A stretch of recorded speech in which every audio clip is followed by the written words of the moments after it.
Avec Patrick Sauce, j'accueille l'ambassadrice et chargée d'affaires d'Israël en France, Alona Fischer-Kam. Bonjour. Bonjour. Merci beaucoup d'être avec nous ce matin sur BFM TV pour évoquer d'abord la situation des otages.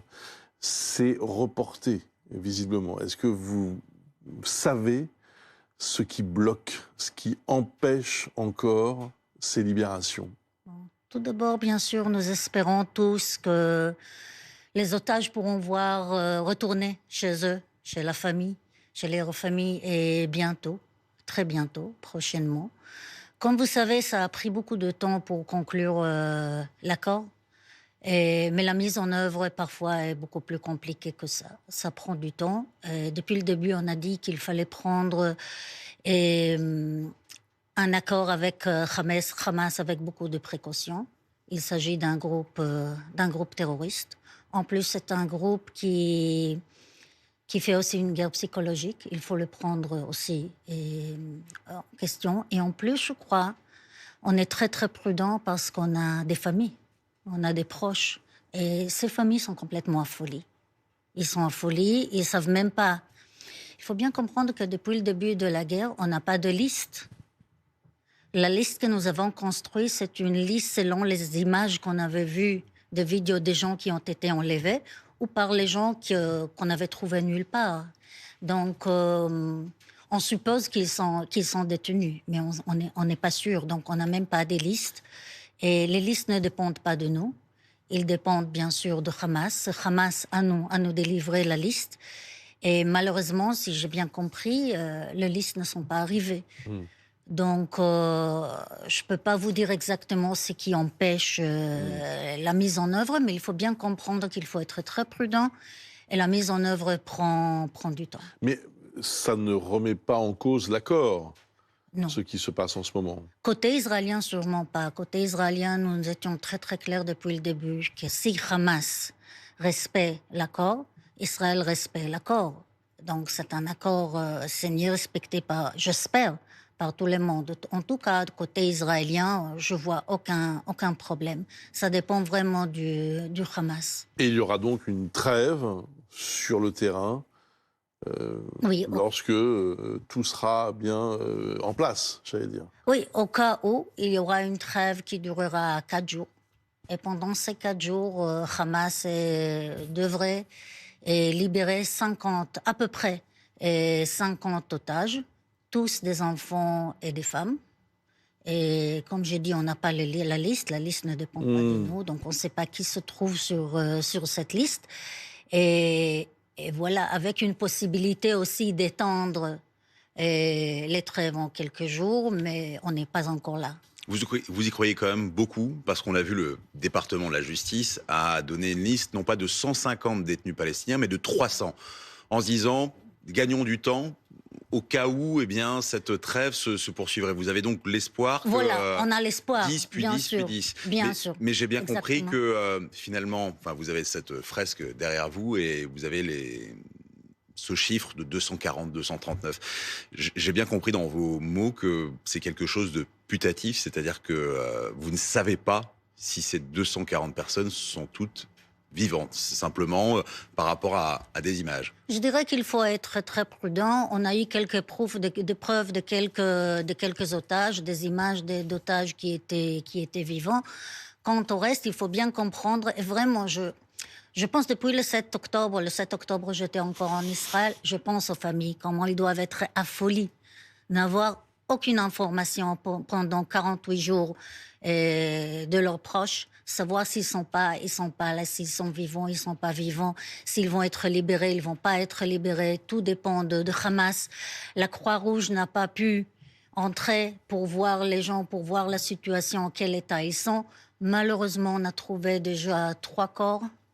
Et des otages israéliens qui ont été tués par Hamas. Donc il y a aussi ici un aspect de guerre psychologique.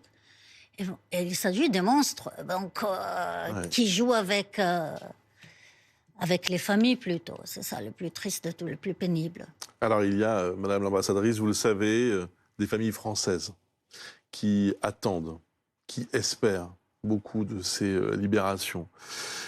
On s'interroge depuis hier y aura-t-il des Français libérés dans les prochains jours? Oui, bien sûr, nous sommes tous concernés par les 8 familles français ou binationaux qui sont parmi la liste. Je l'espère bien, mais de nouveau, on sait pas, je ne peux pas le confirmer. Comme j'ai dit, tout dépend de Hamas. C'est à Hamas à décider. Mais il y a des enfants, il y a des enfants dans ces otages français. Oui, j'essaye d'être vraiment très très prudent. Disons que les premiers à être libérés, ce sont les enfants et leurs mères, et puis les femmes. Et c'est la seule chose que je peux confirmer. Le reste, bien sûr, on n'a pas de liste, on ne connaît pas l'origine, on ne connaît pas d'autres détails.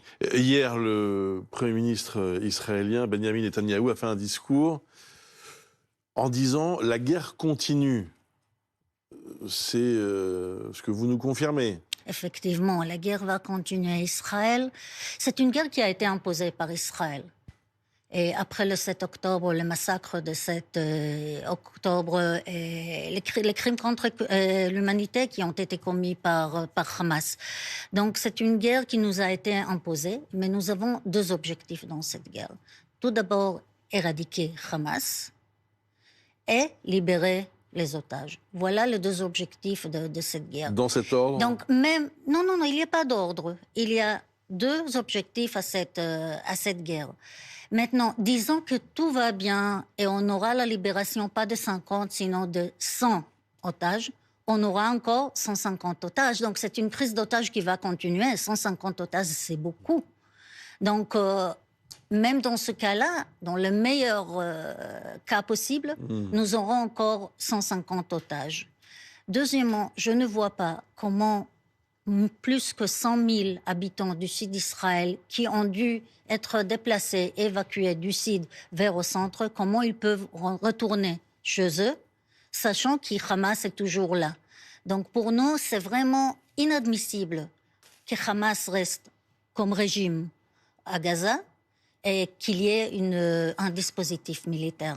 C'est toujours la même question que les observateurs extérieurs à Israël se posent, c'est détruire le Hamas jusqu'où? Il y a une branche armée, mais il y a des leaders qui habitent loin, qui sont au chaud à Doha, qui sont présents à Damas, à Beyrouth. Alors, oui, par le passé, Israël a montré que s'il fallait prendre le temps, je pense à l'opération Colère de Dieu, après 1972, Septembre Noir, les Israéliens ont pris le temps, parfois des années, pour aller neutraliser ces chefs. Est-ce que détruire le Hamas, c'est aller jusque-là?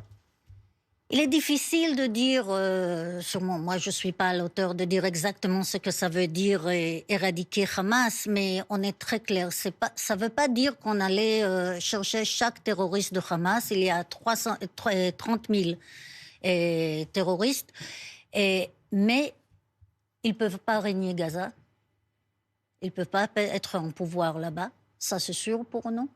Et ils ne peuvent pas être menacés la sécurité du sud d'Israël. Pour cela, il faut mettre fin à leur dispositif militaire. Exactement quelles sont les modalités, combien de temps ça va prendre. Oui, je suis tout à fait d'accord, ça va prendre du temps. Parce que oui, j'imagine, vous êtes dans l'émotion et aussi dans une guerre, mais on est obligé de penser un peu à la suite.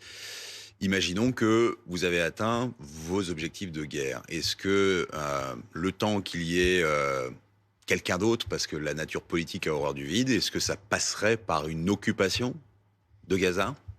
Israël s'est retiré de Gaza en 2005. On s'est retiré de Gaza pour n'y jamais retourner. Et je répète, pour n'y jamais retourner. Hamas, ce qu'ils auraient dû faire en 2005, c'est vraiment prendre cette occasion et développer Gaza pour le rendre comme Singapour ou comme Monaco ou je ne sais pas. Au lieu de ça, la seule chose qu'ils ont fait avec le temps, ils ont accumulé des armes, ils sont devenus une très grande menace pour Israël. Ils ont lancé des roquettes, même avant 7 octobre, ils ont lancé plus que 20 000 roquettes jusqu'au 7 octobre. Depuis 7 octobre, plus que 10 000.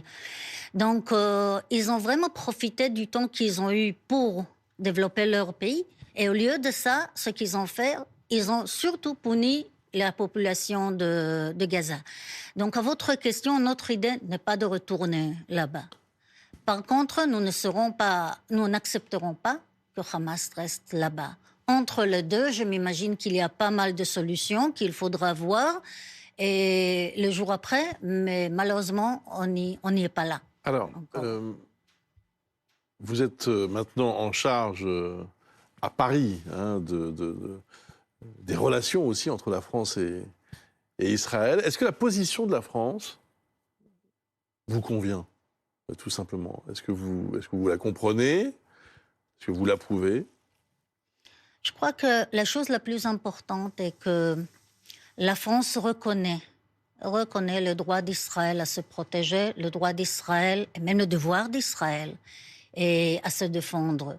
Et la France était très claire depuis le début et qu'ils veulent ou qu'ils demandent la libération de tous les otages. Je mets l'accent sur tous les otages. Donc, dans ce sens-là, je ne vois aucune différence entre Israël et la France.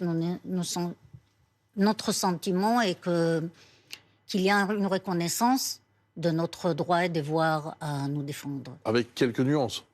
Oui, mais je voulais aussi savoir, parce que en regardant votre carrière, il y a 20 ans, vous étiez ici, en charge de la communication, porte-parole de l'ambassade. 20 ans, c'était la France de Jacques Chirac, de Dominique de Villepin. Est-ce que, justement, vis-à-vis de ce conflit israélo-palestinien qui a changé vraiment de nature, vous avez senti une différence dans la position française par rapport à vous? Parce que on nous renvoie assez régulièrement à ce qu'était la France de Jacques Chirac à Tel Aviv ou à Ramallah et ce qu'est la France d'Emmanuel Macron vis-à-vis de, plus Tel Aviv maintenant, mais Jérusalem. C'est ça son importance. Tout d'abord, je me pose cette question tous les jours, depuis mon arrivée ici.